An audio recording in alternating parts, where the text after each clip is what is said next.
Pada zaman dahulu ada seorang yang bernama Abul Hasan yang pergi haji di Baitul Haram. Di waktu tawaf tiba-tiba ia melihat seorang wanita yang bersinar dan berseri wajahnya. Demi Allah, belum pernah aku melihat wajah secantik dan secerah wanita itu, tidak lain karena itu pasti karena tidak pernah risau dan bersedih hati. Tiba-tiba wanita itu mendengar ucapan Abul Hasan lalu ia bertanya, "Apakah katamu hai saudaraku?"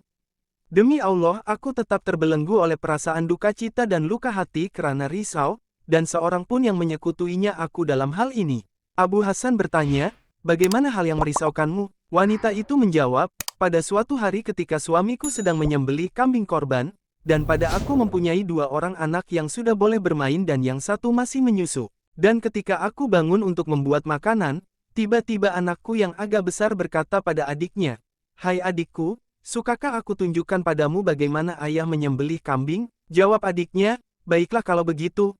Lalu disuruh adiknya baring dan disembelihkannya leher adiknya itu.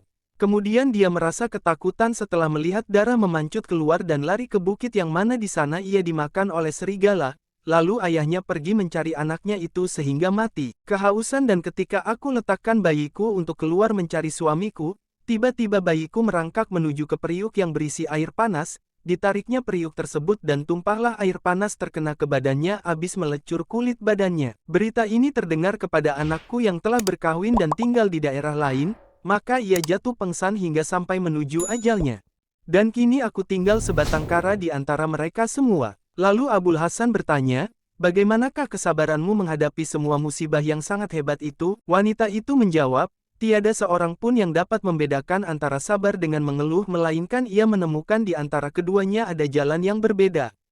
Adapun sabar dengan memperbaiki yang lahir, maka hal itu baik dan terpuji akibatnya. Dan adapun mengeluh, maka orangnya tidak mendapat ganti yakni sia-sia belaka. Karena itu Rasulullah bersabda dalam firman Allah dalam sebuah hadits qudsi, 'Tidak ada balasan bagi hambaku yang mukmin, jika aku ambil keksainya dari ahli dunia kemudian ia sabar, melainkan surga baginya.' Begitu juga mengeluh. Perbuatan ini sangat dikutuk oleh agama dan hukumnya haram. Karena itu Rasulullah s.a.w. bersabda, 3 macam daripada tanda kekafiran terhadap Allah, merobek baju, mengeluh dan menghina nasab orang. Dan sabdanya pula, mengeluh itu termasuk kebiasaan jahiliyah, dan orang yang mengeluh, jika ia mati sebelum taubat, maka Allah akan memotongnya bagi pakaian dari wab api neraka." Riwayat oleh Imam Majah. Semoga kita dijadikan sebagai hamba Tuhan yang sabar dalam menghadapi segala musibah. Amin amin ya robbal alamin. Sekian ceritanya kali ini, jangan lupa di like, komen, dan subscribe. Tunggu cerita lainnya di Mas Fatih Channel.